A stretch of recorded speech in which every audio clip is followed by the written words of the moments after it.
Okay, I figured out. Once you scrape it, you're supposed to be able to wipe it, but this has so much pigment in it, we're going to need to let it dry. So I scraped that one, and now do not rub it. I'm just going to let it dry.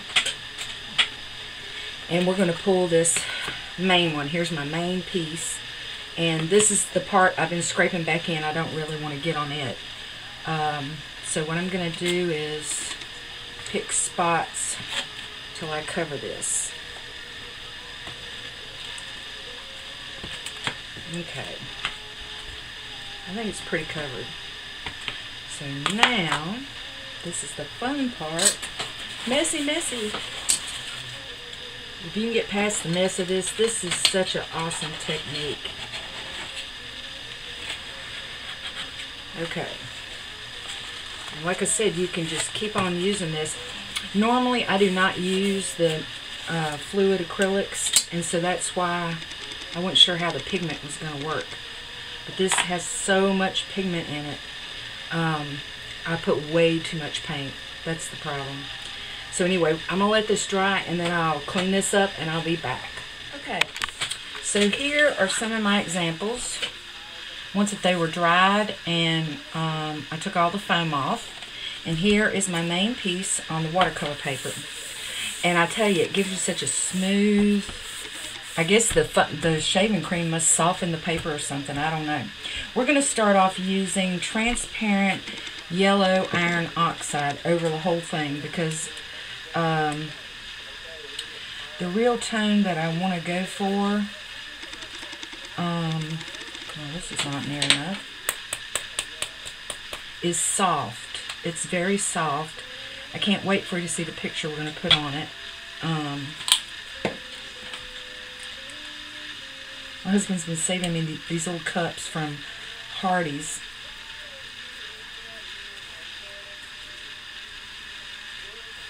He gets his honey mustard in them for his chicken tenders.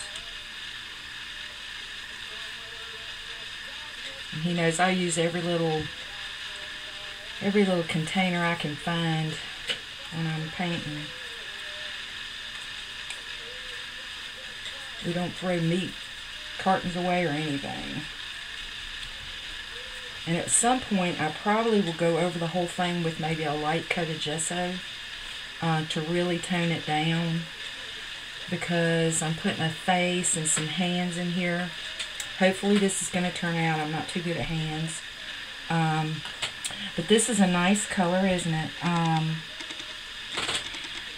I've got to get some of my shading.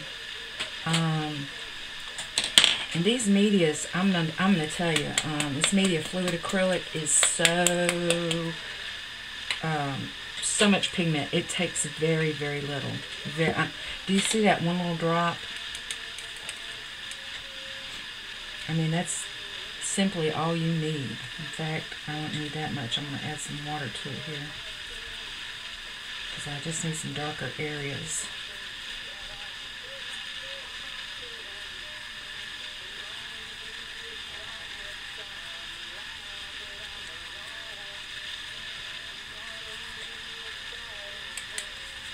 And as with most of their products, soap and water clean up.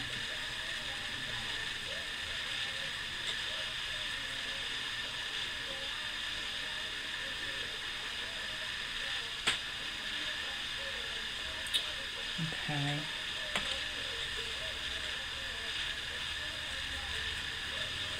At this point, it is wet. It's still wet. I think I'm going to go ahead and put some gesso in here and tone it down and just start the painting, because when I add my highlights and things... Now, when you want to soften something, you don't want to use straight out gesso. It's going to be too heavy and opaque. So I'm watering it down here. And this is probably going to be soft enough for me.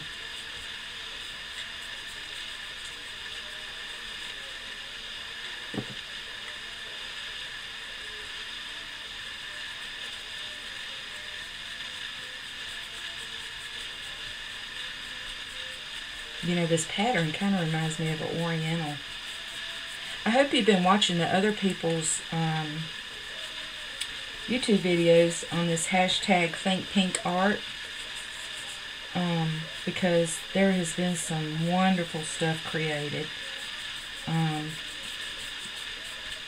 As you know, I'm a 10-year cancer survivor, and on my previous video I had some photos at the end of what I look like right after surgery.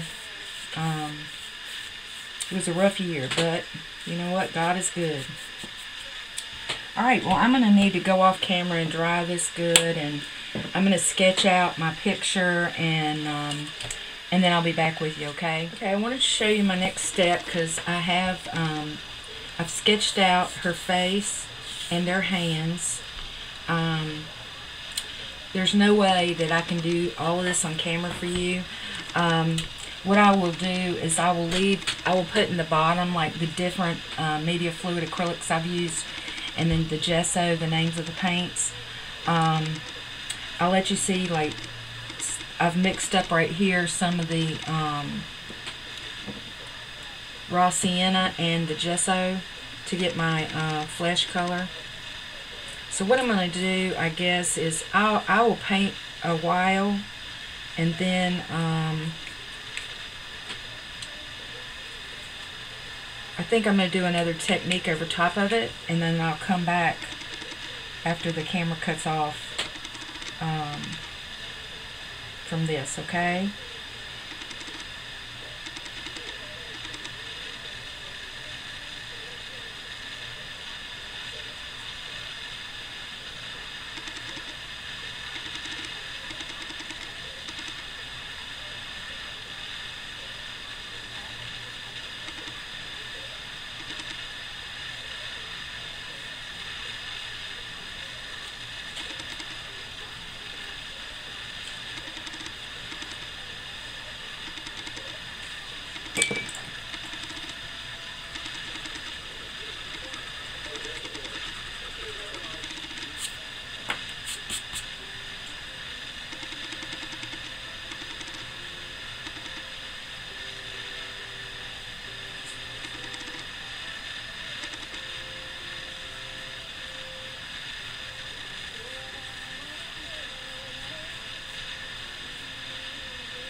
Okay, I'm back. While you were out, I've colored my picture, and as a last step I used pink, purple, black, and brown watercolor pencils, and then to finish it off I'm going to be using this media fluid acrylics interference in gold, and it's just going to give like a gold sheen to the whole picture. I'm going to have to be careful because because it's wet, it will end up moving some of my watercolor stuff, so be careful, you know, when you use this on top of something that reacts with the wet. The pink tones, right here's some of them. I use purple instead of black in a lot of the darker areas. Overall, I'm pretty pleased with it. It's going to end up being a 6x6 piece, and I'll be able to frame it. So, as this dries and you catch the light with this interference, it gives it a really pretty sheen to it.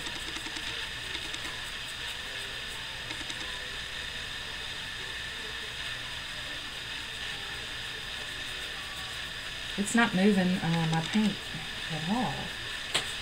Let me make sure I've covered all the areas here. I gotta kind of catch it in the light so I can even see where I haven't put it. Oh, it's very pretty. Very pretty.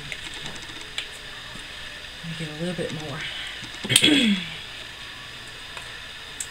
Anyway, I do like to send cards to anyone that's going through cancer treatments, or, you know, have just found out. I myself received over 500 cards from friends and families and friends of friends, and it just brings so much encouragement, and I would be glad if you will send me the name and address to send your friend or loved one a card, because it just means so much. I really appreciate you watching, and if I can find a frame, I'll frame this, and so you can see the finished thing. Thanks.